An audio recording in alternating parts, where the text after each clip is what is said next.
What's up, guys? So out here in my garage gym, probably for the last time at this house because we're in the middle of getting everything moved. So right now I'm getting ready to go through a training session. So I'll record some stuff along the way with some tips that I think will help you out. So right now, just got done riding the bike for about 11 minutes, 12 minutes, somewhere in there. Just generally getting warm, breaking a sweat. So right now, I'm just sitting down in the bottom of the squat. Just getting my ankles and calves loosened up a little bit, getting my T-spine mobilized a little bit more because I've been sitting quite a bit all day, trying to get my hips loosened up. So I'll show you some of the things I do just every single day before I train, but today's focus is on heavy sets of 5 on squats and heavy sets of 5 on overhead press. But my first movement after I get loose is going to be some hang high pulls with a snatch grip. So mainly like doing those sets of 2 to 3 for a bit of a potentiation technique and to save my body a little wear and tear as I work through this early phase of a new block. For when I start turning the bar over, it just helps save my shoulders and wrists a little bit now with the hang position. So anyway, I'll show you a couple things I do for my warm up and then I'll cut the clip and get into some actual training. So first thing I do is sit down in the bottom of the squat like I just did, somewhere 30 seconds to a minute, whatever, and then I'll take an empty bar and run through some sort of complex. So over time I might alter this a little bit with a snatch grip certain days, and since I'm going to be doing snatch grip high pulls from the hang, from above knee, I'm going to use a snatch grip for my warm up. Second movement I like here is a little lat sweep drill. Helps connect me with my lats a little bit more. So all I'm doing, so you can see a little bit better, is from the side, I'm just dragging the bar up from above the knee, deep into the hip. I like that one a lot. And then from there, I'll go snatch grip upright row for a couple reps. Generally on this, I'll either go sets of 5 or until the movement starts feeling a lot better. Now I'll drop to the hang, and then from there, I will start to speed it up a little bit. Okay, and then I'll start making contact. Then I'll turn it over. And then I always like these side to side TikTok movements just to stretch everything out on the lateral line. It's my preference, you don't have to do any of this stuff. This is just what I do. And then from there, I'll sit in the bottom of a squat with a snatch grip, and sometimes I'll do some snatch grip SOTS presses, things like that. Just sit here, get loose, get comfortable for a moment. Now, another movement I've been messing with a lot recently, especially with my athletes, is I will have them grab a kettlebell, plate, dumbbell, generally in the neighborhood of 5 to maybe 30 reps, kind of depends. So what we'll do here is sit down in the bottom of a squat, and I'm actually going to, let me tilt this down so you can see. So when I'm in the bottom of a squat here, I'm going to take my elbows and pry my knees open. So it's going to help me open up my hips a little bit more. So I'll put my I'll put my elbows as deep in the hip as I can, or as I need to, and then I'll just curl. So when I'm doing this seated curl, it's really forcing me to stay a little more upright. So every time I bring it down, if I come down quickly, it's gonna roll me here, and then I have to counter that. So I can go slow, I can go fast, I can play around with it, but I really like it for helping to get loose and opening up the T-spine a little bit more and getting my hips loosened up. And all of that is playing into the ankle, because the ankle is huge as far as, if you're gonna have a good day or not. So trying to get the ankle, calf, and Achilles all loosened up, warmed up, feeling good. Should be able to sit down here for a while and get loose. So anyway, I'll cut it here and show you some training.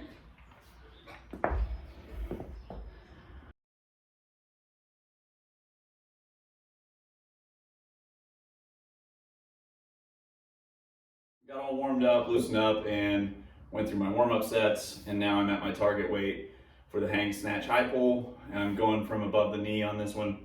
So I'm gonna do 5 sets of 3, and short rest period's gonna be relatively short. The weight's not all that heavy. It's more, I'm focused on individualizing each rep, putting the most speed on it that I possibly can with each rep. So rest periods be somewhere about 30 seconds or so. If I was truly trying to focus on heavy singles, rest periods would be much, much longer than that. But again, this is my second pulling session throughout the week. So right now, I'm just in a phase where I'm still trying to develop without turning it over right now, but subsequent blocks, I'll start turning the bar over more and more frequently throughout the week. So anyway, I'll talk through during the rest periods about some of the benefits of power production, reasons everybody should be doing some form of power production, and let you get a see of how these should look like. All right, so when I go through here to my setup, I'm gonna go snatch grip. Obviously, I'm down into my jump position, sitting down, chest up big.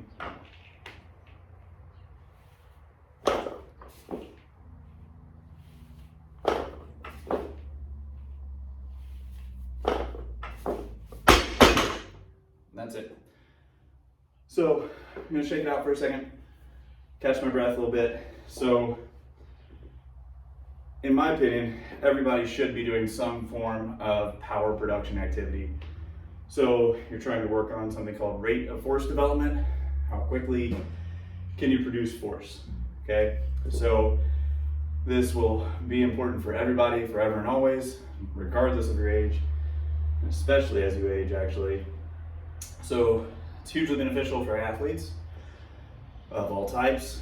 So whether we're talking sport athletes, whether we're talking police officers, firefighters, whatever, and even just day-to-day average Joes that don't have anything like myself, anything in particular I'm training for. But as it starts to get colder around here in Spokane, Washington, there's gonna be patches of ice, and I don't wanna be one of those folks who slips and falls on a patch of ice. Because I did have this professor in college, Dr. Kosea, who talked about the benefits of power production for aging population. Not that I consider myself an aging population, I'm not to that demographic yet, but he gave the example of, you know, especially as people age, they have to have the ability to not just relax the muscle grouping, but also be able to contract it again rapidly, which is the basis of all power production. So if we can do that from a system standpoint, also from an individual muscle standpoint, we're going to be in a better position just in preparation for life. So set 2.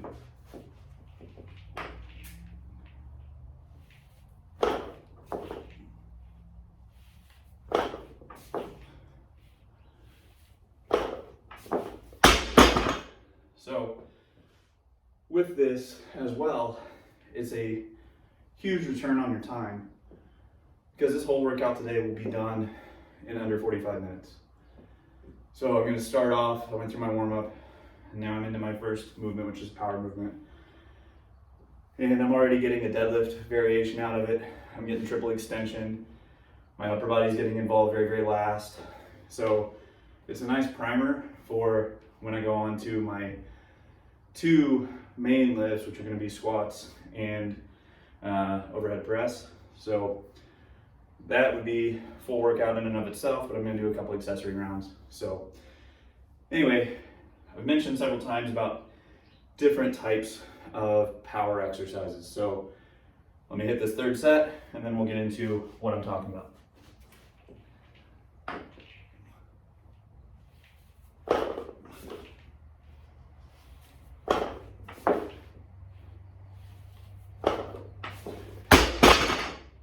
So for some reason, there's this huge black and white kind of camp that exists in the world of strength and conditioning. Are you an Olympic lifting guy or are you not? And it doesn't need to be that way. You can train power production a ton of different ways. So I prefer, for myself, to do Olympic variants, right? There's other folks who can't due to injuries, or they don't want to spend the time working on the technique, and that's fine. Or maybe they don't have a coach available to work with them on the technique and the finer points, and that's all okay. You can do jumps and throws. You can use bands and jump against bands. You can do all sorts of stuff. Mainly, you're just trying to get the entire system to turn on as quickly as possible. So you're trying to get the whole thing to contract, and then to relax, and then to contract again. And that's power production. And a lot of times, especially power exercise, a lot of people are using way too much weight, and it's frankly way too slow. So I'll get into that here in a second.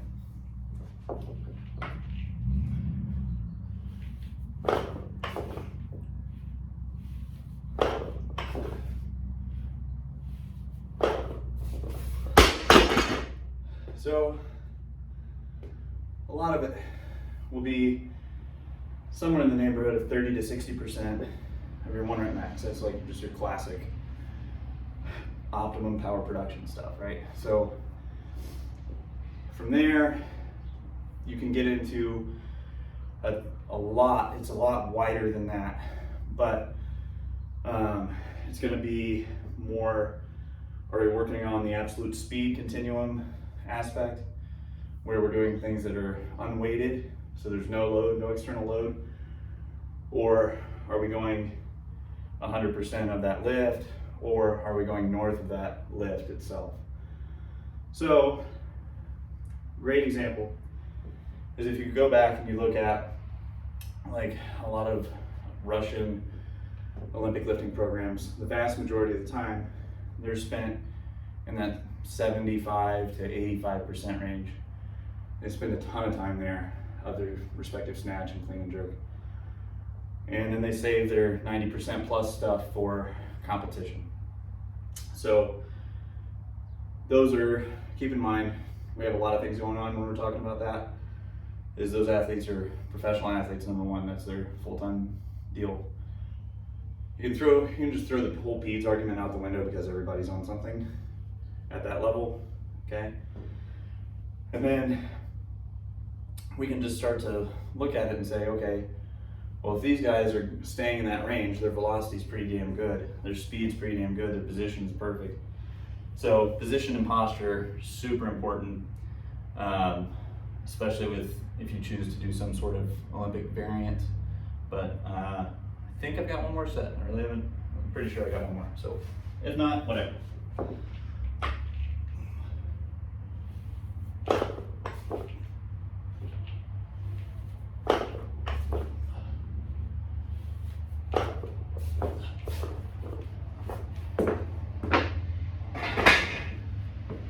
So that's it. That's all the power production. Let's see the time.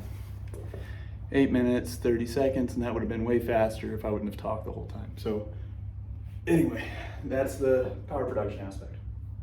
So I'm gonna catch my breath for a few minutes, get into my squat warm-ups, and then I'll talk in between on my squats about, some of the finer points there.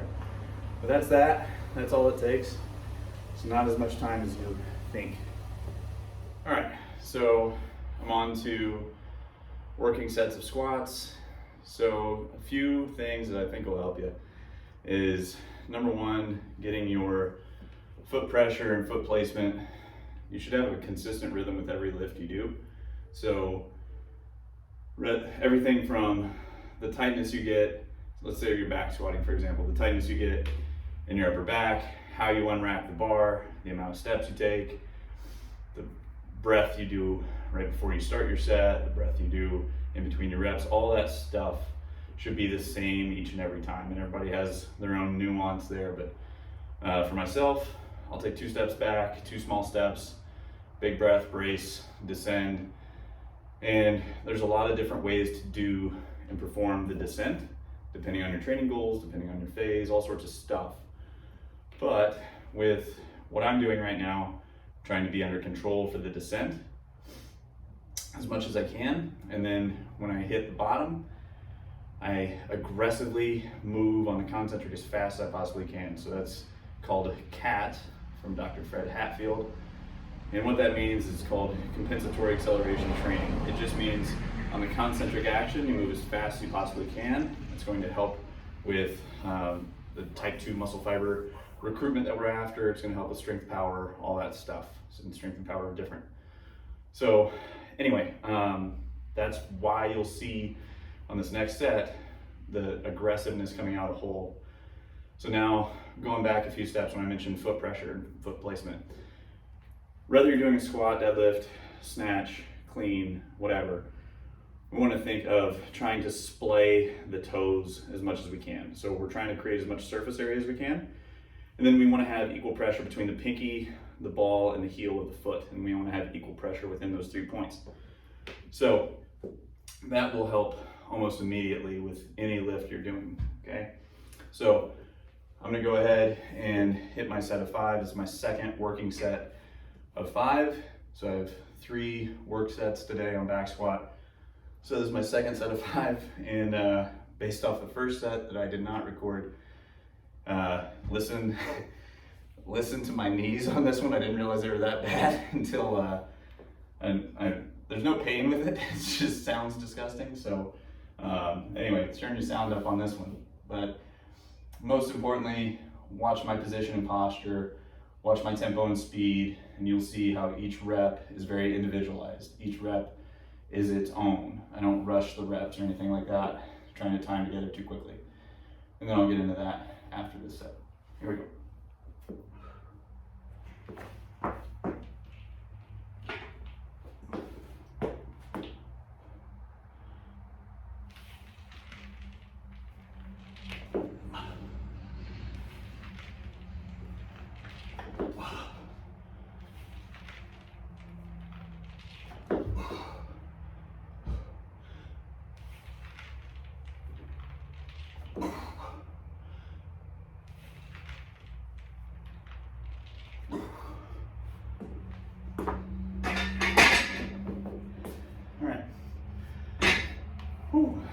So, anyway, catch my breath for just a second here.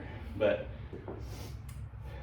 what you want to do with your feet is create that space and actually grab the ground with your feet.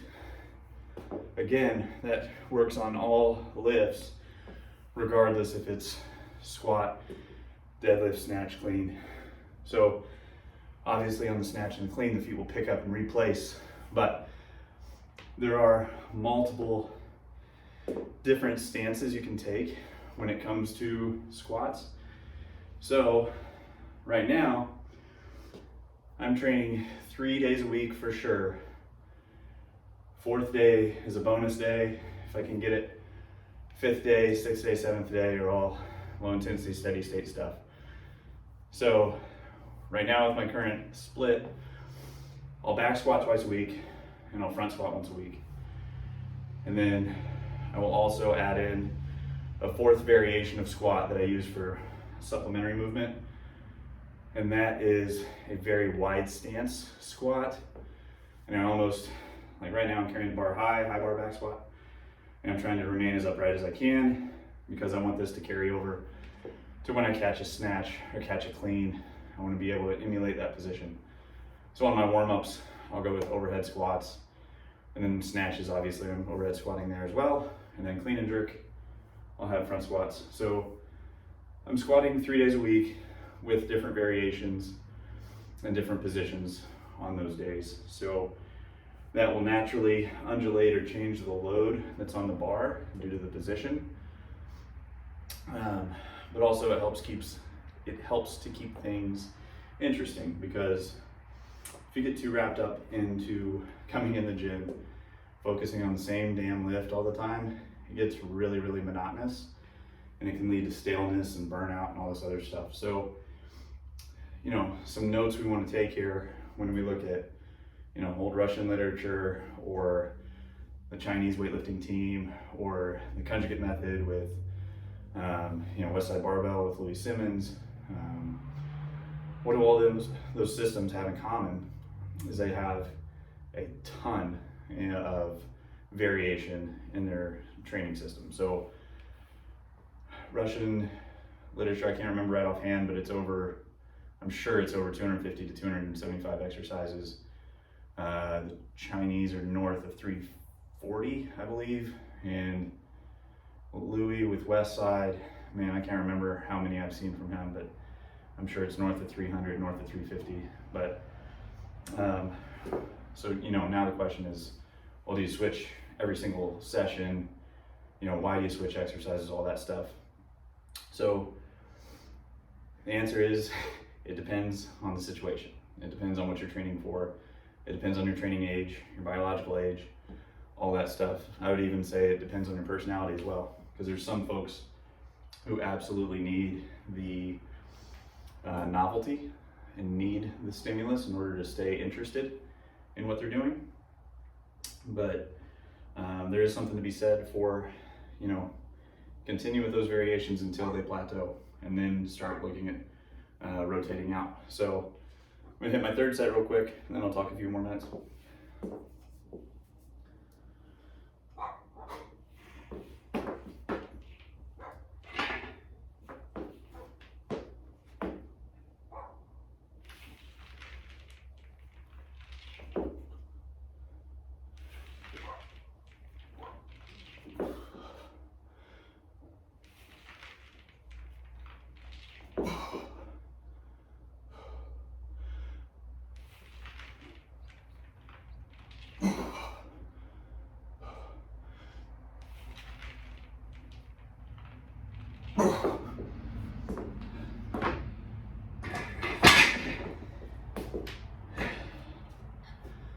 All right, so anyway, that is set number 3 there. So now I'm gonna move on to my overhead presses. So these will stay push presses, they will stay relatively strict until I need to use my legs. So I'm still early in this training cycle, so I'm sure this will stay with relatively strict military style. But anyway, that's really as fancy as it gets on a training day. Is warm up, power movement. I almost think of the power movement as a preparation, or it's going to potentiate my subsequent sets. It's going to set me up to feel better, loosened up. There is something to be said for the aggressiveness with those and the confidence it gives you moving into your heavier stuff. So I like that aspect a lot. So anyway, warm up, power movement of some kind. Whether I'm jumping against bands or throwing a medicine ball, Olympic lift, whatever.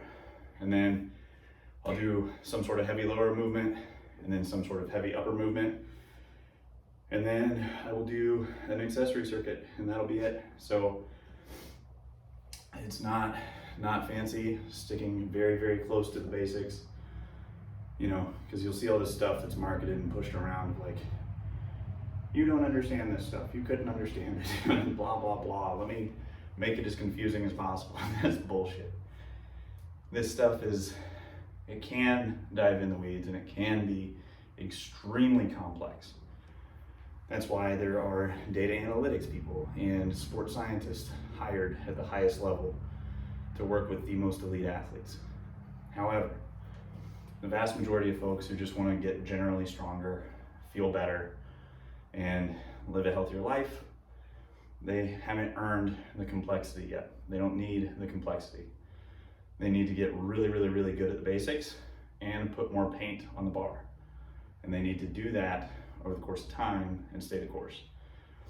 So anyway, that's a general training day. And again, I'm working out, I'll lift 3 days a week for sure. 4th day is kind of a bonus. So how I have it structured is I will do that same template, but I'll just rotate exercises on those 3 days. So I'll hit my big compound lifts, and then I will have my accessory circuits be something that complements those big compound movements without giving me too much fatigue for the subsequent training day. However, if it's a Friday, I'll typically do a little bit more, because Saturday, Sunday, I'm just getting out and going for a walk or going to the sauna or swimming or something like that where I'll get more activity and I have a couple days to heal up before Monday. So that's that. I'll get into some pressing stuff here in a second and show you what's what. All right, so I'm on to the overhead press, and the thing to think about with this is how much weight you use is going to depend on your grip, and it's also going to depend on, you know, the decision you make to use the lower body or not. So basically, in order for this one, you can do a standing military press, which I prefer to do versus a seated with back support, because I look at this as when I stand and have no other support of any kind, it's going to be better in terms of developing my entire system because I have to figure out how to stabilize, how to manage, you know, once I get overhead, how do I descend with it, how do I keep my torso tight and in a good posture and position. So in order, let's assume we're doing a standing press. So standing press or military press means there's going to be no lower body involvement, okay? And then we have to make the decision, do we want to go from front rack, which is going to be in front of the body, or are we going to go behind the neck? And then if we do decide to go behind the neck, are we going to go with clean grip or a snatch grip? That will obviously dictate how much weight is used. So there's that, but then we can also start to get into push press, which is essentially how well can you transfer power from the lower body to the upper body. There still is obviously some upper body involvement, but it's more of a transfer exercise. And then from there, we get into push jerk or split jerk. So that's more gonna make much more sense if your focus is on Olympic lifting, or if you are curious about how much weight can you put over your head. Split jerk's gonna typically win most of the time. There are some freaks out there who can squat jerk that have some insane shoulder mobility and some insane upper back strength.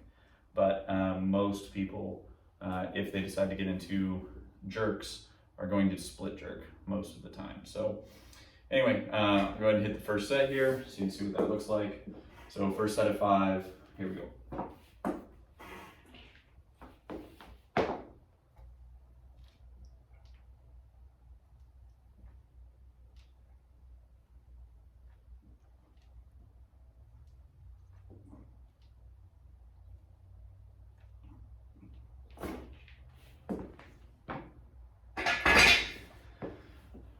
So there's that.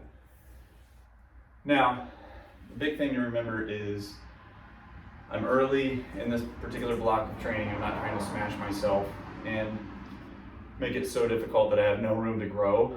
And I also am trying to be cognizant of, you know, how much fatigue is associated with this. I want to give my body a little bit of time to acclimate to it before I start hitting it very, very heavy. So each week, I'll overhead press somewhere in the neighborhood of 2 to 3 times a week of some variation. So with the overhead press movement, strict, I'll do that once a week. Push press once a week, and then I'll do split jerks once per week. So that will naturally undulate how much weight is being used, the stress on the system, and all that stuff. So the rest periods I take are going to be dependent on how fatigued I am, or how heavy is it relative to today. So this is not all that heavy right now. This is more, but this is my target set. So what I'm going to focus on is just trying to move every rep the exact same, trying to get every rep to move the same, trying to put as much speed on it as I can, and that will start to carry over and translate well as the weeks get heavier and heavier and heavier. So here we go, set 2.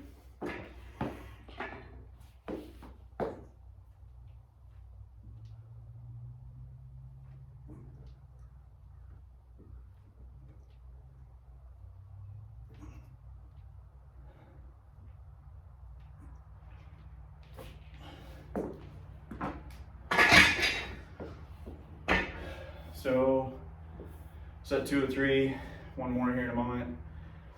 But you'll notice that the footwork and the mechanics and all that stuff is the exact same. So whenever I take anything out of the rack, it'll be the exact same. Rather, I'm going to press, squat, split jerk, whatever.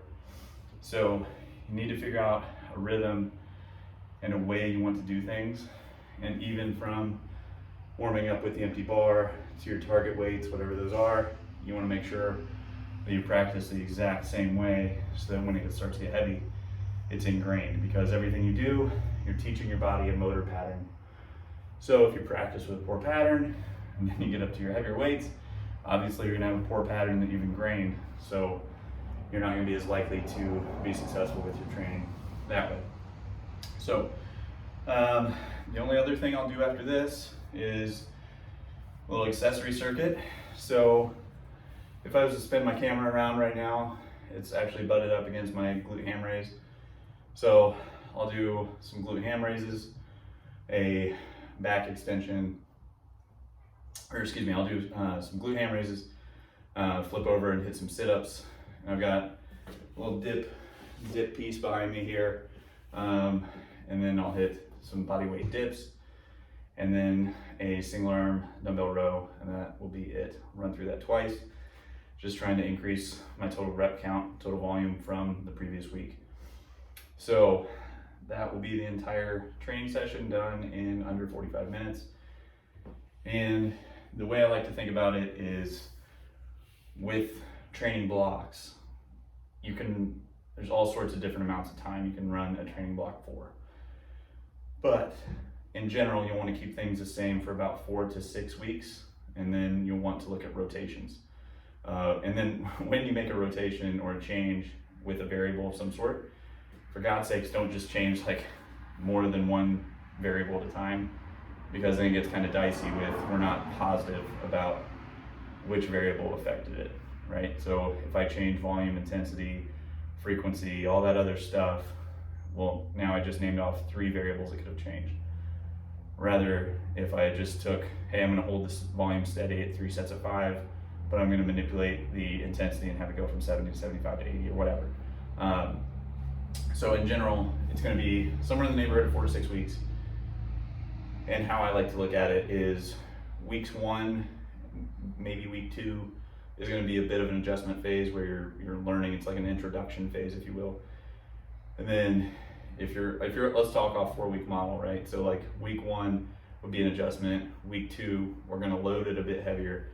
Week 3 will be the highest intensity. And then week 4, we can deload or transition to a new cycle.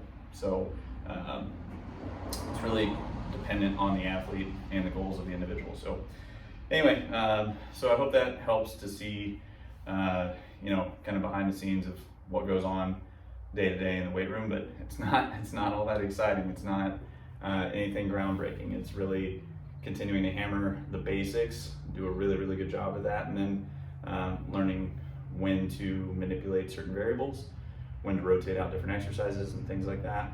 But overall, with your own training, make sure you're not getting too far removed from squatting, deadlifting, pushing vertically, pulling vertically, pushing horizontally, pulling horizontally, and throwing in some carries and some conditioning, and that is that. Because I just see so much shit out there, oh, be scared of an overhead press. It's a scary movement. It's like, no, it's fucking not. It's a fine movement to do, and as long as you progress slowly and you're not an idiot about it, you'll be fine.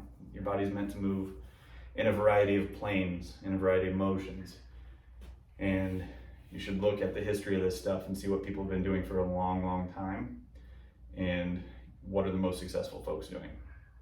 So they're doing some form of variations, and my favorite thing in the world is when I see some guy clean 200 kilos and then some person with no context or understanding says, oh, well, and makes some offhand comment, and they assume that guy started with 200 kilos. He started with a fucking empty bar, and then he added a little bit of weight over time and just gradually worked up to that, and took a hell of a lot of work, but he didn't just start with 200 kilos. And that's where a lot of people get confused on this stuff, is they assume what they're seeing on social media, which is just everybody's highlight reel, that individual started with the heaviest weight that they're highlighting, and they didn't. They started with lightweight, master the movement. They continue to master the movement every day and just show up, put the work in and day out, week in and week out, year in and year out. All right, have a good one.